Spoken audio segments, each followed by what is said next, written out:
তিনটা গুণ যার মাঝে আছে তার হায়াত আল্লাহ বাড়িয়ে দিবেন। এক, সিলাতুর রহিমি, আত্মীয়র সঙ্গে যে ভালো আচরণ করে, আত্মীয়র সঙ্গে সুসম্পর্ক রাখে। দুই, হুসনুল জিওয়ার, প্রতিবেশীর সাথে সুসম্পর্ক রাখে, প্রতিবেশীর খোঁজ নেয়, আত্মীয়র খোঁজ নেয়। তিন, হুসনুল খুলুক, যার চরিত্রটা সুন্দর, মেয়েদেরকে ইফটিজিং করে না, মেয়েদের সাথে অবৈধ সম্পর্ক রাখে না, এবং মানুষকে কষ্ট দেয় না, হাসি মুখে কথা বলে। তিনটা গুণ যার মাঝে আছে তার মাঝে উত্তম চরিত্র আছে। তিনটা গুণ যার মাঝে আছে তার মাঝে উত্তম চরিত্র আছে। এক নম্বর গুণ তলাকাতুল ওয়াজহি, হাসি মুখে কথা বলে। কথা বলার সময় মুখে হাসি থাকে। কিছু মানুষ আছে ফেনী নোয়াখালীর ভাষায় কয় হ্যাঞ্জিনা মুয়া, হেতনে আসেও না কান্দেও না, ঠিক কিনা? হ্যাঞ্জিনা মুয়া, চেহারা বাংলার পাঁচের মতো করে রাখে, মানে দিনও না রাতও না, মাঝামাঝি। কিছু মানুষ হাসেও না কাঁদেও না, ওমা বোম মারলেও মুখে দিয়ে হাসি বের হয় না। আল্লাহ রাসূলের সুন্নাহ হচ্ছে মা রাআইতু আকসারা তাবাসসুমান মির রাসূলিল্লাহ। সাহাবী বলছেন আমি আল্লাহ রাসূলের চেয়ে মুস্কি হাসতে পৃথিবীর কাউকে দেখি না। আল্লাহু আকবার। ইন্না মিনাল মারুফি আন তালকা আখাকা বিওয়াজহিন তালাকিন। আল্লাহ নবী বলছেন মুস্কি হাসি দিয়ে কথা বললে ফেরেশতারা তোমার আমলনামায় নেকি লিখতে থাকে। সুবহানাল্লাহ বলেন। তাহলে কথা বলার সময় হাসি মুখে কথা বলতে হবে। শত্রুর সাথে হাসি মুখে কথা বলবেন, তো ইনশাআল্লাহ শত্রু আপনার বন্ধু হয়ে যাবে। হাসি মুখে কথা বলা। নাম্বার 2, বাজদুল মারুফ। 2 নম্বর গুণ হচ্ছে মানুষের উপকার করতে চাওয়া। সুযোগ হলে মানুষের কল্যাণ করবেন, মানুষকে বিপদ থেকে বাঁচানোর চেষ্টা করবেন। বিপদে পড়লে দৌড়ে যাবেন। পাশের বাড়িতে চোর ঢুকছে, আপনি দরজার খিলিয়ে আরো জোরে জোরে লাগাইয়া দিচ্ছেন, খবরদার গেলে হাতে যে মার কিয়া, হাতের গিয়ে কমলে তো আরো কম হবে। না না, এটা মুসলমানের চরিত্র হতে পারে না। নবী সাল্লাল্লাহু আলাইহি ওয়াসাল্লাম বলেছেন বুখারী শরীফের প্রথম খণ্ডে 16 নম্বর পৃষ্ঠায়, ইন্না বিদাশ সাজারি সাজারাতান মিসলুহা কামাসালিল মুসলিম।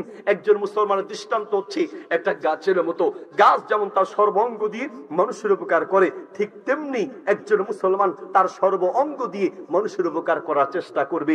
নবী সাল্লাল্লাহু আলাইহি ওয়াসাল্লামের একটা হাদিস পড়ে আমি বড় অবাক হয়ে গেলাম। আত-তারগিব ওয়াত-তারহিব কিতাবে এসেছে, নবী সাল্লাল্লাহু আলাইহি ওয়াসাল্লাম বলেন দাখালা রাজুলুল জান্নাতা ফি গুসনি শাজারাতিন। একটা লোক জান্নাতে গিয়েছে একটা গাছের ডালের কারণে। সুবহানাল্লাহ বলেন। একটা মাত্র গাছের ডালের কারণে একটা লোক জান্নাতের মেহমান হয়েছে। আরে বাবা, গাছের ডালের কারণে কি করে জান্নাতের মেহমান হয়? রাস্তায় ডাল পড়ে রাস্তা আটকে গিয়েছে, মানুষ আসা যাওয়া করতে পারছে না। এই লোক দৌড় দিয়ে বাসায় গিয়ে একটা কুড়াল নিয়ে এসে সেই গাছটাকে কেটে টুকরো টুকরো করে রাস্তা পরিষ্কার করে দিয়েছে। এই আমলটা আল্লাহর কাছে এত পছন্দ হয়েছে, এই একটা গাছের ডাল পরিষ্কার করার কারণে আল্লাহ তাকে জান্নাতের মেহমান বানিয়ে দিয়েছেন। ইন্নাকা লাতাসিরুর রাহিমা। নবী, আপনি আত্মীয়র সঙ্গে সুসম্পর্ক রাখেন। নাম্বার 2, ওয়াতাসদুকুল হাদিসা। আপনি সব সময় সত্য বলেন, জীবনে কোনোদিন আপনি মিথ্যা বলেন নাই। আর মিথ্যা আমাদের কাছে পান্তা ভাতের পানির মতো। ইন্নাকা লাতাসিলুর রাহিমা ওয়া তাসদুকুল হাদিসা, সর্বদা সত্য বলতে হবে। ওয়া তাকসিবুল মাদুমা। আল্লাহ নবীর আরেকটা গুণ হচ্ছে তিনি মানুষের বিপদগ্রস্ত মানুষের সহযোগিতা করেন। ওয়া তাকসিবুল মাদুমা ওয়া তাহমিলুল কাল্লা। অপরের বোঝা বহন করেন। কারো টাকা নাই, পয়সা নাই, চাকরি পায় না, তার চাকরির ব্যবস্থা করে দিবেন। টাকা পয়সা দিয়ে তাকে একটা ইনকামের ব্যবস্থা করে দিবেন। মানে বিপদগ্রস্ত মানুষ, বেকার মানুষের পাশে যারা দাঁড়ায়, নবী সাল্লাল্লাহু আলাইহি ওয়াসাল্লাম এই গুণটা ছিল। ওয়া তুইনু আলা নাওয়াইবিল হক। হকের পক্ষে যারা আছে তাদের পক্ষে কথা বলে, হকপন্থীদের পক্ষে থাকে, হকের পথে যারা আছে তাদেরকে যারা সহযোগিতা করে, এই মানুষগুলো কখনো বিপদে পড়বে না। 6 নাম্বার পয়েন্ট হচ্ছে ওয়া তাকরিদ দাইফ। এবং আপনার আরেকটা বড় গুণ হলো আপনি মেহমানকে সম্মান করেন, মেহমানের মেহমানদারি করেন। মেহমান দেখলে খুশি হওয়া রাসূলের সুন্নাহ, এবং মেহমান দেখলে যদি খুশি হন বুঝতে হবে আলহামদুলিল্লাহ আপনি হকের পক্ষে আছেন, আল্লাহ আপনাকে বিপদ থেকে বাঁচাবেন। আর যদি মেহমান দেখলে চেহারা বাংলার পাঁচের মতো হয়ে যায়, আমাদের অনেক ওয়াইফ আছে আলহামদুলিল্লাহ, মেহমান দেখলে খুশি, অসুস্থ হলেও আলহামদুলিল্লাহ সুস্থ হয়ে যায়। আর কিছু বউ আছে ওই সুস্থ হলেও মেহমান দেখলে অসুস্থ হয়ে যায়। আনছো তোমার খাওয়া তুমি খাও, ঠিক না?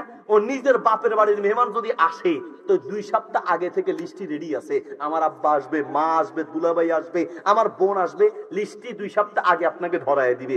আর যদি আপনার নিজের মেহমান মানে স্বামীর পক্ষের মেহমান আসে, অনেক বউ আছে চেহারার দিকে তাকান যায় না, চেহারা বাংলার পাস হয়ে গেছে, রাত হইছে তার, রাতে শুরু হয়েছে তার কোমর ব্যথা, সকাল হলে মাথা ব্যথা, দুপুর থেকে তার জ্বর। ওই যে স্বামীর বাড়ির আত্মীয় আর নিজের আত্মীয় হলে ঠিক আসল কথা হলো মেহমান যেই হবে মেহমানকে সম্মান করতে হবে। আল্লাহ তাআলা আমাদেরকে বুঝার তৌফিক দান করুন, আমিন।